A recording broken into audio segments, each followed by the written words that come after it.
Love versus arrange marriage वाली बहू का लंच बॉक्स। नेहा जो सास ससुर की पसंद की होती है वहीं बड़ी बहू शिल्पा बेटे राघव की पसंद की होती है। एक अरेंज मैरिज और एक लव मैरिज, इन दोनों के स्वभाव में धरती आसमान का अंतर होता है। आइए देखते हैं इनका टकराव। घर की रसोई में गैस पर तीनों चूल्हे जल रहे होते हैं। एक तरफ तवे पर फूली फूली रोटियां सिक रही होती हैं, दूसरी तरफ कढ़ाई में सब्जी छौंक रही होती है और तीसरे चूल्हे पर खीर उबल रही होती है।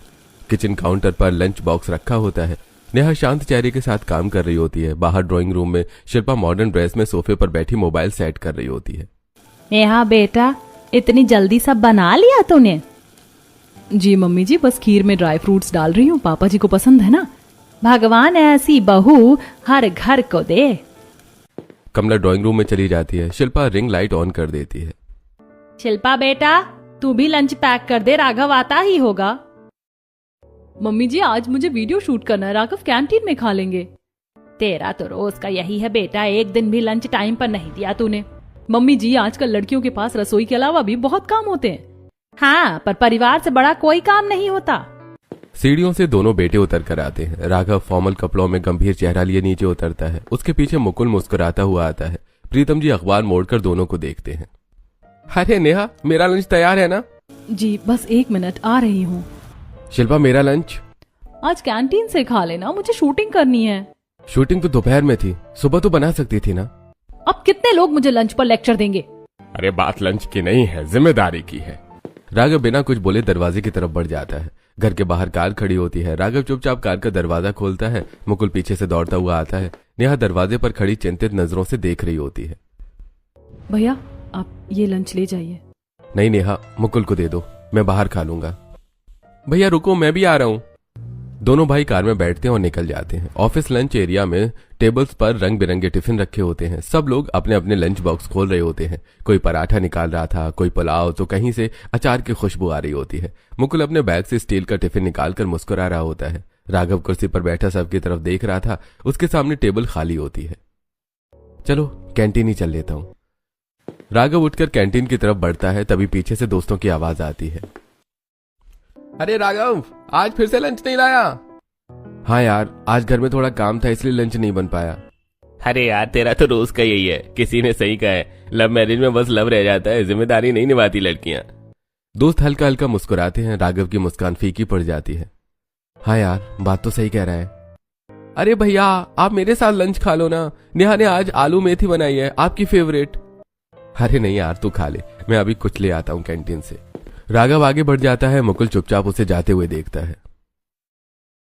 यार, तेरी लाइफ तो सेट है। अरेंज मैरिज के बाद भी इतनी अच्छी लड़की मिल गई, तेरी तो लाइफ सुधर गई। हाँ यार, बस किस्मत अच्छी थी। राघव कैंटीन की लाइन में खड़ा होता है, लेकिन कानों में दोस्तों की बात गूंजती रहती है। अगली सुबह रसोई में नेहा सिंक के पास खड़ी धुले हुए टिफिन कपड़े से पोंछकर सुखा रही होती है और शिल्पा भी कुछ बना रही होती है। कमला देवी पास खड़ी ध्यान से देख रही होती है। मम्मी जी, मुकुल का टिफिन तो बहुत बेकार हो गया है, नया लाना पड़ेगा। कोई बात नहीं बेटा, बाजार जाकर दूसरा ले आएंगे। देखो नेहा, राघव का टिफिन कितना अच्छा है, मेंटेन करना भी आना चाहिए। बेटा, जब उसमें खाना ही नहीं जाएगा तो टिफिन तो अच्छा रहेगा ही। जब लंच जाएगा ही नहीं, घर पर रखा रहेगा तो ठीक ही रहेगा। मम्मी जी, आपको तो ताने देने की आदत है। वो गुस्से में वहां से चली जाती है। कमला देवी कुर्सी पर बैठ जाती है। चेहरे पर हल्की उदासी है। नेहा पास में खड़ी देख रही होती है। बेटा, जिस दिन से तू इस घर में आई है उसी दिन से हमारे घर में खाना समय से बनना शुरू हुआ है, वरना उससे पहले तो हम आधा कच्चा खाना खा रहे थे। कभी कभी तो मुझे खुद बनाना पड़ता था। कुछ साल पहले घर में शहनाइयां बज रही होती हैं। राघव की शादी धूमधाम से होती है। शिल्पा दुल्हन बनकर घर में आती है। पहले कुछ दिन सब ठीक चलता है, फिर कमला देवी किचन में खड़ी परेशान है। गैस पर अधपकी दाल रखी होती है। रोटी आधी जली आधी कच्ची। शिल्पा बेटा, थोड़ा ध्यान दे दिया कर। मम्मी जी, मुझे ऑफिस जाना है, आप बना लीजिए ना। धीरे धीरे घर में खाना बनना समय से बंद हो जाता है। कई बार घर वालों को बाहर से मंगवाना पड़ता है। कमला देवी खुद बीमार होने के बावजूद रसोई संभालती हैं। कुछ समय बाद मुकुल की शादी तय होती है। इस बार कमला और प्रीतम जी अपनी पसंद की लड़की चुनते हैं, नेहा। शादी के बाद नेहा सुबह 5 बजे उठती है। पूरे घर के लिए खाना बनाती है, समय से टिफिन देती है, घर की हर जिम्मेदारी अपने कंधों पर ले लेती है। शिल्पा, अब इस घर में नेहा आ गई है। उसने घर के खाने और जिम्मेदारियों को संभाल लिया। तू बस इतना कर ले कि अपने पति का खाना बना लिया कर। इतना तो हर पत्नी करती है। हाँ ठीक है, मैं कर लूंगी, लेकिन आप लोगों की जिम्मेदारी मेरी नहीं है। वो तो हमें पता ही है। तू कभी हमें अपना मानती थी न मानेगी, लेकिन राघव की जिम्मेदारी तेरी ही है। उस दिन के बाद नेहा पूरे घर का खाना संभालती है और शिल्पा सिर्फ राघव का लंच बॉक्स। कमला देवी नेहा के हाथ में पैसे रखती है। ले बेटा, ये पैसे रख, मुकुल के लिए अच्छा सा नया लंच बॉक्स लिया, पुराना तो बिल्कुल खराब हो गया है। जी मम्मी जी, ऐसा लूंगी जिसमें रायता भी आ जाए और छोटी बोतल भी हो। नेहा दोपहर को दुकान पहुंचती है। बाजार में बर्तनों की दुकान में अलग अलग रंगों और डिजाइन के लंच बॉक्स सजे होते हैं। भैया एक ऐसा टिफिन दिखाना जिसमें छोटी बोतल भी हो और रायता रखने की अलग डिब्बी भी हो। जी मैडम, अभी नया माल आया है, ये देखिए 3 कंपार्टमेंट, एक रायता बॉक्स और मिनी बोतल के साथ। बस यही पैक कर दीजिए। अगली सुबह रसोई में एक तरफ नेहा गैस पर सब्जी बना रही होती है, तवे पर रोटियां फुला रही होती है और नए लंच बॉक्स में खाना सजा रही होती है। दूसरी तरफ शिल्पा काउंटर पर खड़ी नूडल्स और मैगी उबाल रही होती है, साथ में पैकेट वाला पास्ता बना रही होती है। आज तो मैंने खुद लंच बना दिया, देखती हूँ कौन क्या कहता है। दीदी नमक चेक कर लीजिए और पास्ता थोड़ा कच्चा लग रहा है, मैं जानती हूँ क्या करना है। ड्राइंग रूम में दोनों भाई ऑफिस के लिए तैयार खड़े होते हैं। ये लो, आज खुद बनाया है। लगता है सूरज किसी और दिशा से निकला है। अरे लंच बॉक्स तो मैं रोज देती हूँ, कभी कभी छुट्टी कर लेती हूँ। हाँ हाँ, वो तो सारे घर वालों को पता है। उधर नेहा मुस्कुराकर मुकुल को नया टिफिन देती है। अरे वाह, नया लंच बॉक्स। हाँ, अब रायता भी साथ जाएगा। ऑफिस का लंच एरिया, सब अपने अपने टिफिन खोल रहे होते हैं। राघव अपना लंच खोलता है, अंदर मैगी एक जगह चिपकी हुई होती है, सारा पानी बाहर फैल चुका होता है, पास्ता आधा कच्चा दिख रहा होता है। यार पता नहीं भाभी कैसा लंच देती हैं, आधा कच्चा आधा पका, जो भी बनता है तुझे बनाकर दे देती हैं क्या? सब हल्का हंसते हैं। राघव चुप हो जाता है। उसी समय मुकुल अपना नया टिफिन खोलता है। जैसे ही ढक्कन खुलता है, आलू गोभी की खुशबू पूरे लंच एरिया में फैल जाती है। अरे यार सब्जी तो बहुत यमी लग रही है। हाँ यार, आलू गोभी तो मेरी फेवरेट है। अरे यार, रायता भी दिया है, मजा आ गया खाने में। सब मुकुल के आसपास भीड़ लगा लेते हैं। अरे नेहा ने बनाया है। राघव चुपचाप अपनी कुर्सी पर बैठा होता है, सामने उसका खराब टिफिन खुला होता है। उधर मुकुल के टेबल पर हंसी मजाक और तारीफ चल रही होती है। सच में मुकुल की लाइफ सेट चल रही है, ऑफिस में भी इज्जत है और घर पर भी। उसकी नजर अपने लंच बॉक्स पर टिक जाती है। दोपहर को घर का दरवाजा आधा खुला होता है। ड्राइंग रूम में कमला देवी सोफे पर बैठी माला जप रही होती हैं। तभी पड़ोस वाली आंटी कटोरी हाथ में लिए अंदर आती हैं। कमला जी, जरा थोड़ी सब्जी मिल जाएगी कि आज घर में सब्जी थोड़ी कम पड़ गई। अरे कोई बात नहीं बहन जी, पड़ोसियों में तो ऐसा चलता ही रहता है, अभी देती हूँ। नेहा बेटा, जरा थोड़ी सब्जी लेकर आ, आंटी को दे दे। जी मम्मी जी, अभी लाई। सोफे के दूसरे कोने पर शिल्पा मोबाइल हाथ में लिए बैठी होती है। अच्छा, छोटी बहू खाना बना रही है? हाँ जी, ज्यादातर वही बनाती है। शिल्पा के चेहरे का रंग बदल जाता है, वो तुरंत खड़ी हो जाती है। मम्मी जी, आपको तो बस बहाना चाहिए मेरी बुराई करने का, खाना तो मैं भी बनाती हूँ इस घर का। अरे मैंने कब कहा कि तू नहीं बनाती है? शिल्पा मुंह बनाकर वहां से चली जाती है। लगता है बड़ी बहू बोलने में बहुत तेज है। अरे क्या बताऊं बहन जी, खाना बनाना आता नहीं पर जुबान बहुत चलती है। रात को डाइनिंग टेबल पर पूरा परिवार बैठा होता है। बीच में 2 अलग अलग कटोरियों में सब्जियां रखी होती हैं। एक तरफ नेहा की बनाई आलू टमाटर की सब्जी और नरम रोटियां, दूसरी तरफ शिल्पा की बनाई दाल और सब्जी, जिसमें कहीं नमक ज्यादा है तो कहीं सब्जी आधी कच्ची होती है। सब खाना खाते हैं। वाह भाभी, कितना टेस्टी बनाया, ऐसा लग रहा है होटल से मंगाया हो। भाभी, इसमें नमक थोड़ा ज्यादा नहीं हो गया? और ये सब्जी थोड़ी कच्ची लग रही है। शिल्पा, ये क्या बनाया है? इससे अच्छा तो तुम खाना ही नहीं बनाती, कम से कम वेस्ट तो ना हो। सच में नेहा का खाना रोज ऐसा ही टेस्टी होता है। हाँ, छोटी भाभी के हाथ में तो जादू है। शिल्पा चुपचाप थाली में रोटी तोड़ती रहती है। डाइनिंग टेबल पर सन्नाटा छा जाता है। कमला देवी गहरी नजरों से राघव को देखती है। बेटा, मैंने कहा था ना, अरेंज मैरिज कर ले। देख ले लव मैरिज से क्या हाल हो रहा है हमारे घर का। लव मैरिज में बस लव होता है, जिम्मेदारियां नहीं। हाँ हाँ, अब तो आपको ऐसा ही लगेगा। जब ला रहे थे मुझे इस घर में तब नहीं देखा था ये सब। राघव चुप नजरें झुका लेता है। अगली सुबह अंधेरा छाया होता है। दीवार की घड़ी में 5 बज रहे होते हैं। पूरे घर में सन्नाटा होता है। तभी दोनों कमरों की लाइट एक साथ जलती है। आज दोनों भाइयों की सुबह जल्दी मीटिंग होती है। नेहा रसोई की तरफ बढ़ती है, दुपट्टा संभालते हुए। मुकुल, 2 मिनट रुक जाओ, मैं तुम्हारा लंच बना देती हूँ। अभी तो सिर्फ 5 बजे हैं। अरे नहीं यार, आज नहीं रख सकता, लेट हो जाऊंगा। लेकिन अरे मीटिंग है, बाद में कुछ खा लूंगा। उधर दूसरे कमरे में राघव भी तैयार होकर बाहर आता है। शिल्पा अभी तक बिस्तर में रजाई ओढ़े लेटी होती है। मैं जा रहा हूँ। हाँ ठीक है, लाइट बंद कर देना और पर्दे भी। तुम्हें तो बस बहाना चाहिए सोने का। अब जाओ भी, लेट नहीं हो रहा क्या? दोनों भाई घर से निकल जाते हैं। नेहा दरवाजे तक छोड़ने आती है। दोपहर को रसोई में नेहा लंच बॉक्स में खाना पैक कर रही होती है। आज मुकुल बिना लंच के गया है, पता नहीं कुछ खाया भी होगा या नहीं।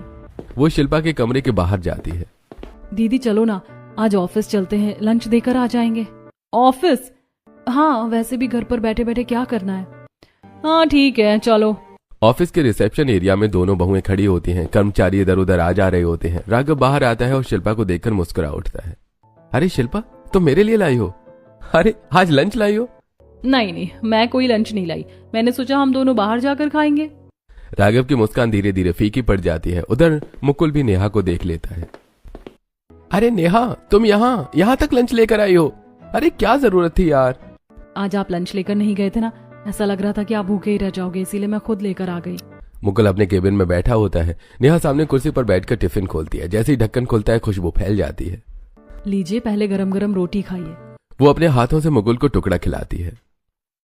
तुम्हारी जैसी बीवी सबके पास होनी चाहिए। मेरे कलीग्स तो तुम्हारे लंच के फैन हो गए हैं। अरे वाह, तो मेरी फैन फॉलोइंग बढ़ रही है। दोनों हंस पड़ते हैं। मुकुल को धक्का लग जाता है। रुको, मैं पानी लेकर आती हूँ। नेहा बाहर वाटर कूलर से पानी लेकर आती है। लो मुकुल, पानी पी लो। मुकुल मुस्कुराकर गिलास पकड़ लेता है। उधर कैंटीन में राघव और शिल्पा बैठे होते हैं। राघव बड़ी सी प्लेट में खाना लेकर आता है। छी, कितना गंदा खाना है।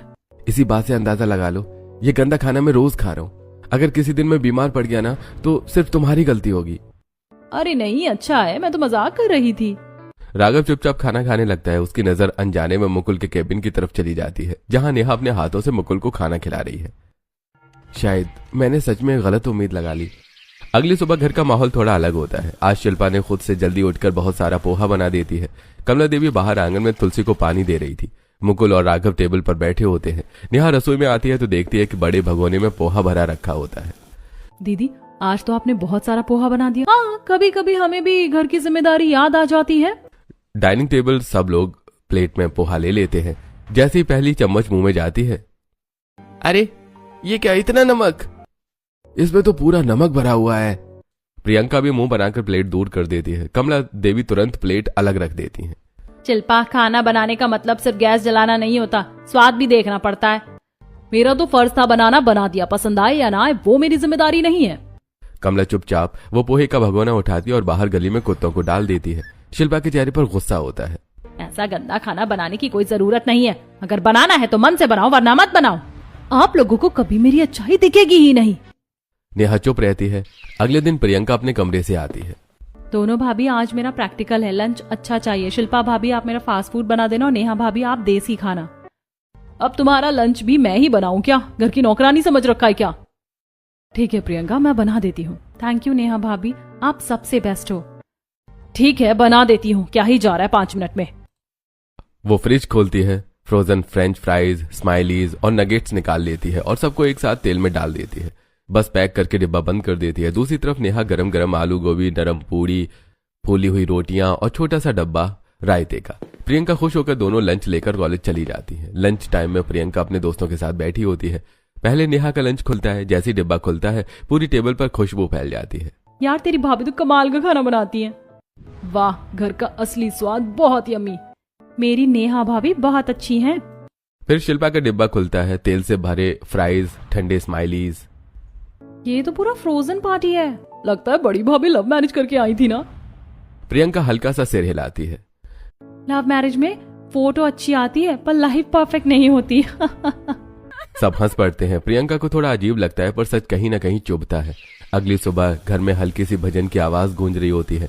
नेहा पहले ही उठ चुकी होती है। रसोई में गैस पर 2 अलग अलग कढ़ाई चढ़ी होती है।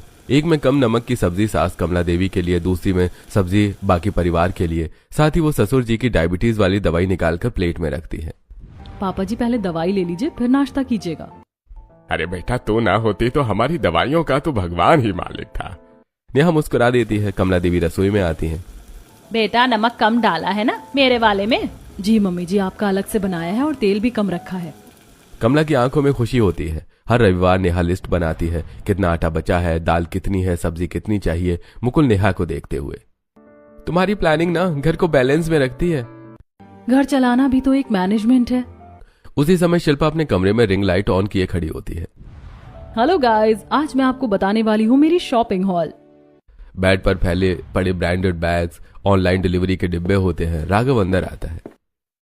ये सब फिर नया खरीदा? ऑफर था और वैसे भी पैसे कमाने के लिए होते हैं, उड़ाने के लिए नहीं क्या? राघव चुप हो जाता है। घर के खर्च बढ़ रहे होते हैं पर शिल्पा को फर्क नहीं पड़ता। अगले दिन दोपहर को ड्राइंग रूम में शिल्पा ट्राइपॉड लगाकर वीडियो शूट कर रही होती है। दोस्तों आज मैं आपको सिखाऊंगी परफेक्ट ग्लो स्किन रूटीन। कमला सोफे पर बैठी होती है, घड़ी देखती है। बेटा मेरा चाय का टाइम हो गया, थोड़ी सी चाय बना दे, आज नेहा थक गई थी तो सो रही है। वो महारानी सो रही है और मैं यहाँ काम कर रही हूँ, आपको तो बस मैं ही बुरी लगती हूँ। तुझे काम क्या कहते हैं, तू तो हमारे ऊपर चढ़ने को आती है, तो फिर मुझे कुछ मत कहा करो। गलती हो गई, मैंने तुझसे कुछ कह दिया। कमला गुस्से में उठकर खुद रसोई में चली जाती है। कमला गैस जलाकर चाय चढ़ाती है, हाथ हल्का कांप रहा होता है। तभी पीछे से नेहा की आवाज आती है। मम्मी जी आप चाय क्यों बना रही हो, मुझे आवाज लगा देते। अरे बेटा बस पूछ मत, मैंने शिल्पा से कहा तो वो उल्टा मुझ पर ही चढ़ गई। तू सो रही थी इसीलिए तुझे परेशान नहीं किया। आप बैठिए मैं बना देती हूँ। कमला उसे देखती रह जाती है। नेहा ट्रे में चाय और साथ में 2 बिस्किट रखकर लाती है। लो मम्मी जी कम चीनी वाली चाय। नेहा घर बहू से नहीं संस्कार से चलता है। अरेंज मैरिज में पहले जिम्मेदारी आती है फिर प्यार, लव मैरिज में पहले प्यार पर जिम्मेदारी पीछे छूट जाती है। नेहा कुछ नहीं बोलती, बस मुस्कुरा देती है। उधर शिल्पा कैमरा ऑफ कर चुकी होती है। वो दूर से ये सब देख रही होती है। उसके चेहरे पर गुस्सा भी होता है। अगली सुबह बेडरूम में ड्रेसिंग टेबल के सामने राघव टाई बांध रहा होता है। कमरे में महंगे कॉस्मेटिक्स और शॉपिंग बैग बिखरे पड़े होते हैं। शिल्पा मोबाइल हाथ में लेकर अपनी रील्स चेक कर रही होती है। राघव मुझे 20,000 रुपए दे दो, आज थोड़ी शॉपिंग करके आनी है। हर हफ्ते 20,000 की क्या शॉपिंग करके आती हो तुम? वीडियो बनानी पड़ती है, हर रोज नई ड्रेस पहननी पड़ती है, कुछ तो मेंटेनेंस होगा मेरा भी। अरे जब घर के काम करने की बारी आती है तुम बड़ी जल्दी पीछे हट जाती हो, लेकिन पैसे मांगने में जरा शर्म नहीं आती तुम्हें? मुझसे तमीज से बात करो। तमीज? तुमसे ढंग का लंच तो दिया नहीं जाता। ऑफिस में मेरे कलीग्स कितनी बुराई करते हैं पता है। एक ही ऑफिस में 2 भाई हैं, लेकिन सबको पता है कि हमारे घर का व्यवहार कितना अलग है। सब कहते हैं लव मैरिज में सिर्फ लड़कियां लव से पेट भर लेती हैं, न घर की जिम्मेदारियां निभाती हैं, न कुछ खाने को देती हैं। और शायद वो सच बात हो रही है। तो फिर मुझसे शादी ही क्यों की थी? मेरी मती मारी गई थी। राघव गुस्से में बैग उठाता है और दरवाजा जोर से बंद करके चला जाता है। दरवाजे की आवाज सुनकर कमला देवी बाहर आ जाती है। लव मैरिज में पहले दिल चलता है, दिमाग बाद में आता है, और जब तक दिमाग आता है घर की शांति जा चुकी होती है। उधर कमरे में शिल्पा आईने के सामने खड़ी होती है। उसकी आंखों में आंसू है पर गुस्सा ज्यादा होता है। ठीक है राघव, आज तुमने जो कहा है ना उसका जवाब जरूर दूंगी। अगली सुबह घर में मुकुल ऑफिस जाने के लिए तैयार खड़ा होता है। नेहा उसके सामने टिफिन बैग पकड़े मुस्कुरा रही होती है। अंदर से शिल्पा अपने मोबाइल पर किसी मॉल की सेल चेक कर रही होती है। नेहा ये लो, तुम भी थोड़ी शॉपिंग कर लेना। नहीं मुझे बाहर तो जाना है, लेकिन घर का थोड़ा राशन लाना है, दाल खत्म हो गई है और मम्मी जी के लिए कम नमक वाला बिस्किट भी लेना है। कपड़े तो मेरे पास बहुत सारे हैं। अरे ऐसी बीवी सबको मिले। बस अब ऑफिस चले जाओ, लेट हो जाओगे। मुकुल मुस्कुराते हुए निकल जाता है। दोपहर को दोनों बहू बाजार जाती हैं। एक तरफ बड़ा सा मॉल जगमगा रहा होता है। शिल्पा अंदर जाती है। महंगी dress, makeup, heels, bag. Card swipe की आवाज बार बार आती है। 20,000 डिडक्टेड। कुछ ही मिनटों में हाथ में कई शॉपिंग बैग्स होते हैं। New collection guys. दूसरी ओर नेहा थैले में टमाटर, आलू, गोभी भर रही होती है। बहन जी ये लो, लौकी ताजा है, ले लो। ठीक है भैया, आधा किलो दे दो। फिर राशन की दुकान से दाल, चावल, तेल लेती है। बचे हुए पैसों को गिनती है। फिर साड़ी की दुकान के सामने रुकती है। एक सिंपल लेकिन सुंदर साड़ी पसंद करती है। बहन जी ये बहुत बढ़िया है। नेहा मुस्कुराकर ले लेती है। ऑफिस में लंच टाइम में राघव फिर से कैंटीन में ट्रे लेकर बैठा होता है। तेल से भरी प्लेट सामने रखी होती है। एक दोस्त पास आकर बैठता है। क्या करूं यार, जब बीवी लंच नहीं देती और जिस दिन देती है उस दिन आधा कच्चा आधा पक्का खाना दे देती है। राघव चुप हो जाता है। उसकी नजर दूर मुकुल की टेबल पर जाती है। मुकुल अपना लंच खोलता है। पूरे ऑफिस में घर के खाने की खुशबू फैल जाती है। आलू गोभी, दाल, रायता, पोली रोटियां। कलीग्स उसके आसपास इकट्ठा हो जाते हैं। यार तेरी बीवी तो कमाल का खाना बनाती है। धीरे धीरे पूरे ऑफिस में नेहा की तारीफ होने लगती है और शिल्पा का नाम आते ही लोग मुस्कुराकर सिर हिला देते हैं। अगली सुबह रसोई में आज शिल्पा के चेहरे पर अलग ही खुशी होती है। वो जल्दी जल्दी टिफिन पैक कर रही होती है। डाइनिंग टेबल पर राघव अपना बैग संभाल रहा होता है। लो राघव, आज तुम्हारा लंच तैयार है। आज इतनी सुबह सुबह लंच में क्या रख दिया? बस तुम मेरी बुराई करते रहते हो ना, इसीलिए आज लंच लगा कर दे दिया। राघव कुछ पल देखता है उसे, फिर बिना कुछ कहे टिफिन बैग में रख लेता है। ऑफिस में सब लोग अपना अपना टिफिन खोल रहे होते हैं। राघव भी चुपचाप अपना लंच बॉक्स खोलता है। जैसे ढक्कन खुलता है एक तेज बदबू फैल जाती है। एक दोस्त अचानक नाक पकड़ लेता है। राघव खुद सूंघकर चौंक जाता है। अंदर देखता है रात की बची हुई सब्जी, बचे हुए नान। गर्मी की वजह से दाल पूरी तरह से खराब हो चुकी थी, ऊपर झाग बने हुए होते हैं। हाँ, बदबू तो आ रही है, पर यह कैसी? तभी एक दोस्त मजाक में दाल चख लेता है। अगले ही पल चारों तरफ हल्की हंसी फैल जाती है। राघव की आंखें झुक जाती हैं। इंसल्ट साफ दिख रही होती है। राघव अपना टिफिन लेकर एक साइड जाकर बैठ जाता है। चेहरे पर गुस्सा होता है। तुम मुझे बीमार करना चाहती हो ना? ठीक है, आज मैं ये खाना खाकर ही रहूंगा। जब तक मैं बीमार नहीं पड़ूंगा तो मैं चैन नहीं पड़ेगा। वो जबरदस्ती पूरा लंच खत्म कर देता है। मीटिंग रूम के बाहर अचानक शोर होता है। राघव लड़खड़ाता है। उसके मुंह से झाग आने लगता है। बार बार उल्टी। सारे कर्मचारी घबरा जाते हैं। राघव, तेरी तबीयत खराब हो रही है, चल मेरे साथ हॉस्पिटल। नहीं, मेरी तबीयत खराब हो जाने दे। जब तक मैं मरूंगा नहीं, शिल्पा को चैन नहीं पड़ेगा। अरे तू यहाँ क्या ड्रामा कर रहा है? वो क्या तुझे देख रही है? उसके सामने करेगा तो उसे पता चलेगा। अभी चल। राघव जमीन पर गिर जाता है। ऑफिस में अफरा तफरी मच जाती है। किसी ने एम्बुलेंस कर दी। ऑफिस के बाहर एम्बुलेंस की तेज आवाज गूंज रही होती है। मुकुल घबराया हुआ राघव को सहारा देकर अंदर बिठाता है। राघव का चेहरा पीला पड़ चुका होता है। उसके मुंह पर पसीना और कमजोरी साफ दिख रही होती है।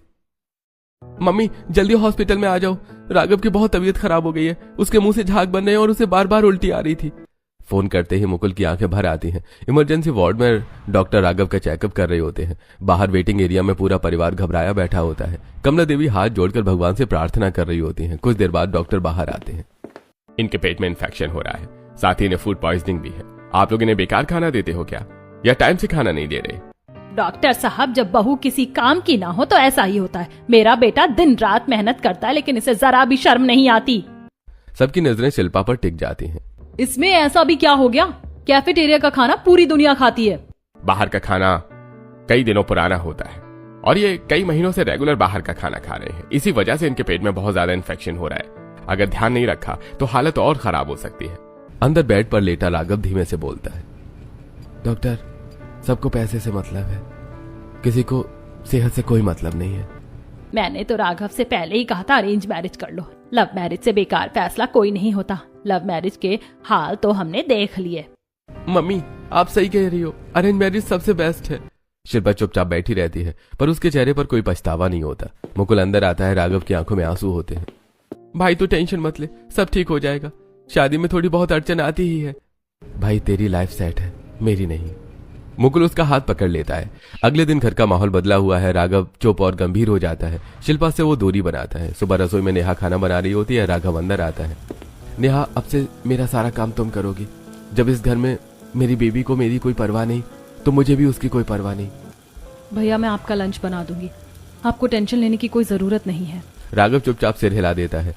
अब से हर दिन नेहा मुकुल के साथ साथ राघव का भी लंच बनाने लगती है। कुछ हफ्तों बाद ऑफिस का वही लंच टाइम होता है, लेकिन आज माहौल बदला होता है। राघव अपनी सीट पर बैठा मुस्कुरा रहा होता है। उसके सामने साफ सुथरा टिफिन रखा होता है, जिसमें गर्मा गर्म सब्जी, फूली रोटियां और हल्का सा सलाद होता है। राघव जैसे ही टिफिन खोलता है, खुशबू फैल जाती है। नहीं यार, आजकल नेहा ही बना रही है मेरा लंच। राघव के चेहरे पर संतोष दिखता है। उसी वक्त शिल्पा सज धज कर ऑफिस आती है।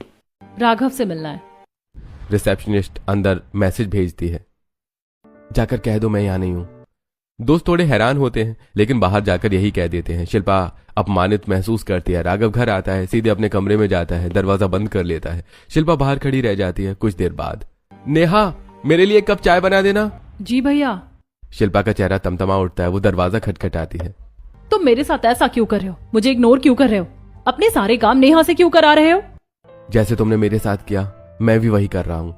और वैसे भी नेहा बहुत अच्छा खाना बनाती है। उसके हाथ के खाने से मेरी तबीयत सुधर रही है। तुम्हें तो मेरी कोई परवाह थी ही नहीं ना।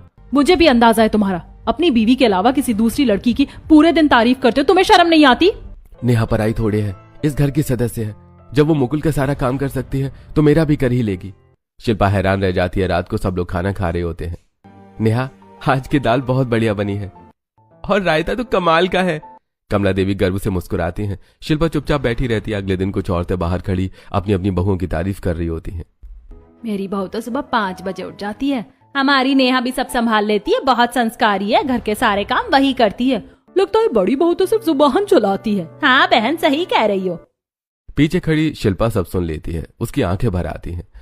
क्या मैं इतनी बुरी हूँ कि मम्मी को मेरी तारीफ करने में भी शर्म आ रही है? रसोई में नेहा खाना बना रही होती है। शिल्पा अंदर आती है। मेरे पति का कोई काम करने की जरूरत नहीं है और ना उनका खाना बनाने की जरूरत है। आपको तो परवाह है ही नहीं घर में किसी की। अब किसी को तो काम करना पड़ेगा ना। मम्मी की उम्र नहीं है कि वो सुबह उठकर इतना काम करे। शिल्पा चुप रह जाती है। धीरे धीरे घर का माहौल बदल जाता है। अब कोई शिल्पा से ज्यादा बात नहीं करता, उसकी राय नहीं पूछी जाती। डाइनिंग टेबल पर उसकी मौजूदगी बस एक कुर्सी तक सीमित रह जाती है। जिस घर में वो कभी आत्मविश्वास से चलती थी, अब उन्हीं कदमों में झिझक है। उसकी वैल्यू धीरे धीरे खत्म हो रही होती है। अगली सुबह घर में अभी अंधेरा होता है। घड़ी में 5 बज रहे होते हैं। रसोई में आज किचन में नेहा नहीं, शिल्पा खड़ी होती है। वो चुपचाप आटा गूंथ रही होती है। गैस पर आलू गाजर चढ़ी होती है। उसके चेहरे पर पहली बार गंभीरता होती है, दिखावा नहीं। धीरे धीरे पूरा खाना तैयार हो जाता है। डाइनिंग टेबल पर सजे हुए लंच रखे होते हैं। नेहा उठकर रसोई में आती है। दीदी आप, आज सोचा मैं बना लूं। उसी समय राघव बाहर आता है। टिफिन खोलकर देखता है। वाह नेहा, आज तो बहुत अच्छा खाना बनाया है। तुम भी कमाल करती हो। ये खाना नेहा ने नहीं, मैंने बनाया है और अब मैं रोज सुबह सबके लिए खाना बनाऊंगी। मैं भी नेहा जितनी ही अच्छी हूँ, बस आप लोगों को मेरी अच्छाई दिखती नहीं थी। कमला और प्रीतम जी एक दूसरे को देखकर मुस्कुराते हैं। अब शिल्पा रोज सुबह उठने लगती है। कमला की चाय टाइम से, प्रीतम जी की दवाई समय पर, घर का राशन लिस्ट बनाकर मंगवाना, डाइनिंग टेबल खुद सजाना। जलन के चक्कर में ही सही पर वो जिम्मेदार बनती जा रही होती है। कमला और मुकुल साथ बैठे होते हैं। पता नहीं क्या हुआ शिल्पा में, इतना बदलाव कैसे आ गया अचानक। मम्मी ये कुछ नहीं, ये तो हल्की सी जलन है। देवरानी जेठानी के बीच की जलन या तो किसी को सुधार देती है या बिगाड़ देती है। तूने उस दिन राघव से क्या कहा था? हॉस्पिटल में राघव बेड पर बैठा परेशान होता है। अगर मैं ऐसे ही कैंटीन का खाना खाता रहा और शिल्पा बेकार लंच देती रही तो मैं बीमार पड़ जाऊंगा, तो कमाऊंगा कैसे? भैया हमारे घर में 2 औरतें हैं। देवरानी जिठानी के बीच बस जरा सी आग लगाने की जरूरत है। ये दोनों एक दूसरे से इतना जलेंगी कि खुद ब खुद लाइन पर आ जाएंगी। शिल्पा किसी से जलती नहीं है। उसे तो अपने अलावा कोई दिखता ही नहीं है। अरे जिस दिन आप नेहा से अपने सारे काम करवाना शुरू कर दोगे ना और शिल्पा भाभी की इंपॉर्टेंस नहीं दोगे, उस दिन से देख लेना जलन के चक्कर में वो खुद सुधर जाएंगी। सच ऐसा हो सकता है? अरे ट्राई करके देखो। बेटा तूने तो जाने अनजाने में शिल्पा को लाइन पर ला दिया। अब शिल्पा का व्यवहार भी बदल चुका होता है। वो सबसे मीठी आवाज में बातें करती है। एक दिन कमरे में राघव और शिल्पा दोनों शांत बैठे होते हैं। शिल्पा सॉरी यार, मैंने तुम्हें बहुत इग्नोर किया। मैं कभी चाहता नहीं था ऐसा करना। अब तो मैं घर के सारे काम भी करने लगी हूँ, सबसे अच्छे से बात करती हूँ, फिर भी तुम मुझे इग्नोर करते हो। सॉरी, ये सब तुम्हें सबक सिखाने के लिए था। सॉरी, मैंने भी आपकी तबीयत खराब में आपका ध्यान नहीं दिया। अगर मैं सही टाइम पर लंच देती, अच्छा खाना बनाती, तो आपकी तबीयत कभी खराब ना होती। छोड़ो, अब सब ठीक हो गया है। दोनों के चेहरे पर सुकून होता है। कभी कभी जलन भी रिश्तों में दवाई का काम कर जाती है।